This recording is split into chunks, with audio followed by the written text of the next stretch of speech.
Hi everyone! Welcome back to my YouTube channel. So today I'm going to be going over all of my gameplay settings for Apex Legends and also my keybinds as well. This is what I use to get the best FPS and to make my game feel really smooth. Also, another thing to keep in mind, here are my PC specs on the screen. And I'm also MnK.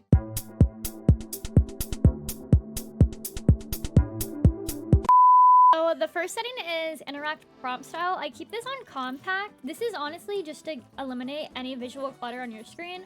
So whenever you hover over a gun or ammo or any attachment, it has a small little pop-up. And in comparison, this is what it looks like when it's on default. It's really big, it takes up a lot of your screen and covers up way too much. So definitely keep that on compact. For button hints, I just have those on. This is honestly personal if you want to have them on or off. The only reason I keep mine on is so people watching my stream on Twitch and whatnot will notice that I'm MnK. I gotta show off that I'm MnK, but that setting doesn't really mean too much. Crosshair damage feedback, I have it on the third setting. This one again is all just personal preference. For damage numbers, I have it on stacking. I think it's easier to read how much damage you do this way. You can even have them off. Floating.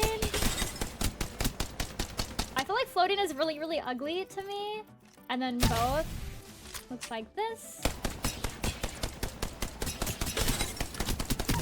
But it honestly does not matter. I just have mine on stacking. So this one's a new one, enemy health bar. It's the little bar floating above their head. I keep this on because majority of the players that you're playing against will also have the health bar on.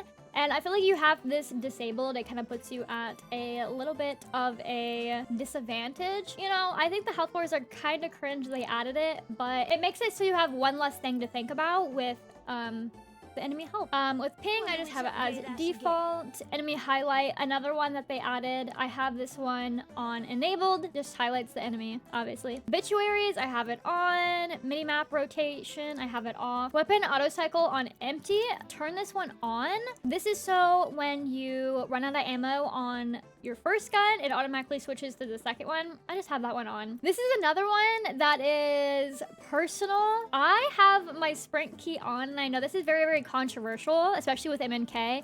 My pinky gets really tired when I hold down sprint, and I feel like when I have my sprint key on, it makes my movement a little bit more fluid. I don't dead slide as much, so that again is kind of preference. Auto run I have off. Jetpack I have on hold, so that's with Valk. Incoming damage feedback I have it on 3D. Okay, this one is a really important one, and I did not know this for the longest time when I was a newbie to Apex. Taking damage closes death box or crafting menu. Turn this off. So pretty much if you are trying to go for a shield swap and someone shoots at you, if you have that on, it takes you out of the death box. And a lot of the times, if you do have that on and it takes you out of the death box, you miss the shield swap. So it could end up hurting you in game. So take this off so you can quickly get shield swaps without being interrupted. Health and ammo pop-ups I have on. Health and ammo voice lines I have on. This is something new that they added this season, actually, in season 23 with the health and ammo. So pretty much when your ammo is low or your health is low, it will start blinking red, and then the voice lines just tell you that you need more ammo or more health or something like that. Portraits I have on. Pop-up I have on. Streamer mode I have off. Anonymous mode I have enabled. So streamer mode and anonymous mode, a lot of people think this streamer mode is where you hide your name. Okay, so killer only, you can't see who killed you, but they can still see you. I don't understand why this is called streamer mode. Pretty much the names are hidden for you, but your name isn't hidden. So if you do want streamer mode on for yourself, if you're a streamer or you just want your name hidden, make sure anonymous mode is turned on. A lot of people don't know that, but keep streamer mode turned off. It's kind of pointless. Unless you don't want to see the people in your kill feed or whoever kills you, then you can turn it on. Usage sharing enabled. Performance display on. Communication filter, everybody. This is my reticle down here if you guys want to copy mine. The only reason I have this one is honestly because it's cute and it's pink. But I mean, it's up to you. Whichever one you think you can see more clearly.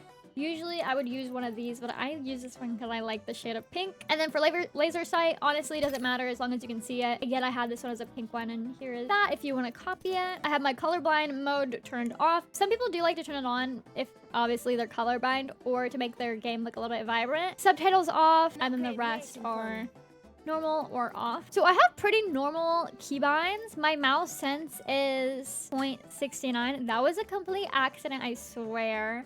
I just kept it there for the memes. And then my DPI is 1600. My ADS, I have it at 1. Mouse acceleration off, mouse invert off. And then all of my keybinds are pretty much the same. The only thing that's really different is my scroll wheel keybind. I have the tap strafe keybind, so I can tap strafe. So that's why on my move forward, I also have it as scroll wheel up. And then another keybind that I have for movement is my jump. My jump is not only my space, but it's also my scroll wheel down. And I have it as my scroll wheel down just so I can do movement on zips. So like super jumps like this on zips.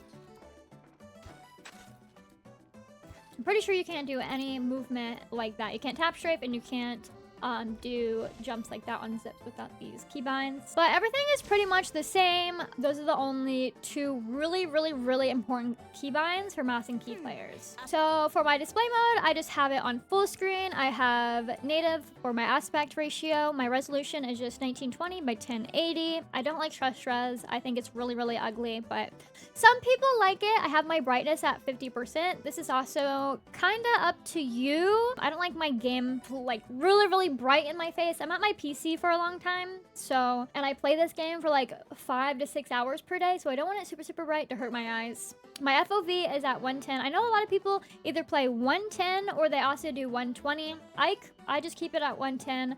110 is fine for me for my FOV. My FOV ability scaling is disabled. So this right here, it is, so when you Octane Stem or you Bloodhound ult, if you use those abilities, they change your FOV, which can make your aiming really inconsistent. So please turn that off, trust me.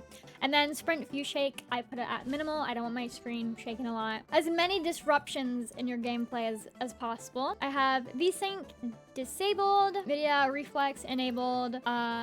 This is at 0. I have this turned on. My streaming budget is enabled. Texture streaming budget, I have it at high. You have not a really good PC, I would turn this down to very low, but I keep mine at high. Most people will have all of this to very low settings because this game can be pretty hefty on the PC. And then I have this one just changed to medium. Sun shadow coverage is at low. Sun shadow detail is at low. Spot shadow detail at high. Volume trick lighting is enabled. Dynamic spot shadows enabled. I have model detail at medium. Map detail high. Effect detail medium. Impact marks at low. And then ragdolls at medium. Or most of the stuff you're gonna have it at low.